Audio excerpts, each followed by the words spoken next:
Yo, yo, it's the Dan Heisman Learning Center, where lots of chess players go so they can get better. Dan's giving free tips on all kinds of things like openings, how to improve your study skills, and many other things. So go ahead and click right here and sign up for Dan's group. You're watching a free video on the internet, so what else you got to do? You can hang out with all kinds of other chess folk and listen to what Dan says because his tips is dope. I totally just freestyled that. I swear to you, I threw this hat on because Papa Bear just came from the gym.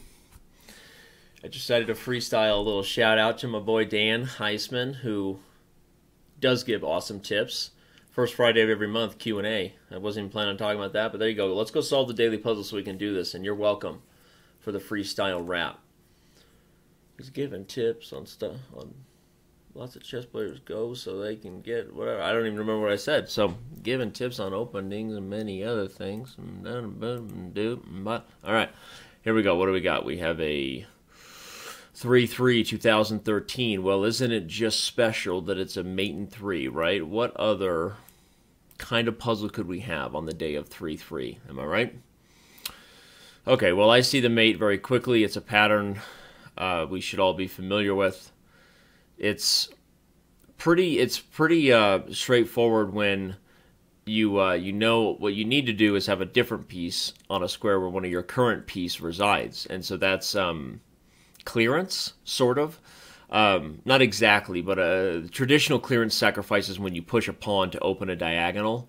I think is the most traditional definition of a clearance sacrifice. But in this case, what we have here is a square that needs to be occupied by the rook. But even more importantly, if you just remove the knight and checked with the rook, his knight could block on g8.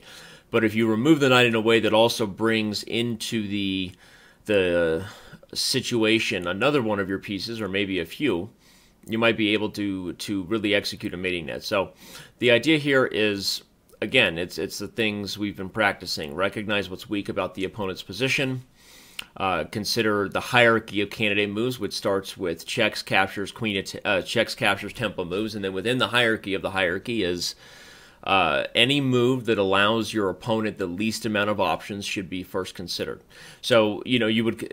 This is a good example of that because, of course, like knight takes f7 would pop into your head, or even bishop takes f7 with the idea of knight to g6 check. That might pop into your head if you're looking for a mating net, honestly.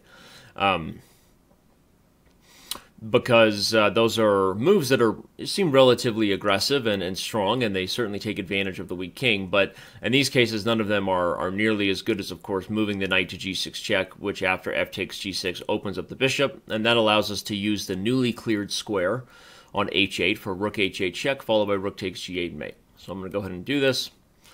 So again, if he had moved king to g8 there, rook h8 would have been just mate in 2. So now we play rook h8, and we shake and bake.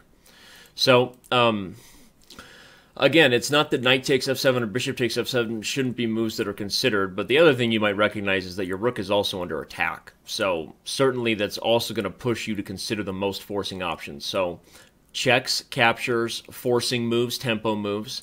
Tempo moves, by definition, the reason why I keep slipping with this queen attacks reference is because that's what you first teach kids when you teach them this. Like if I'm teaching a kid at a really beginner stage while I still have a chance to mold their brain before they learn a bunch of bad chess habits, I usually start with checks, captures, queen attacks in every position because the queen is the one piece they recognize as whenever she's attacked, something's got to give, right? You got to go protect her.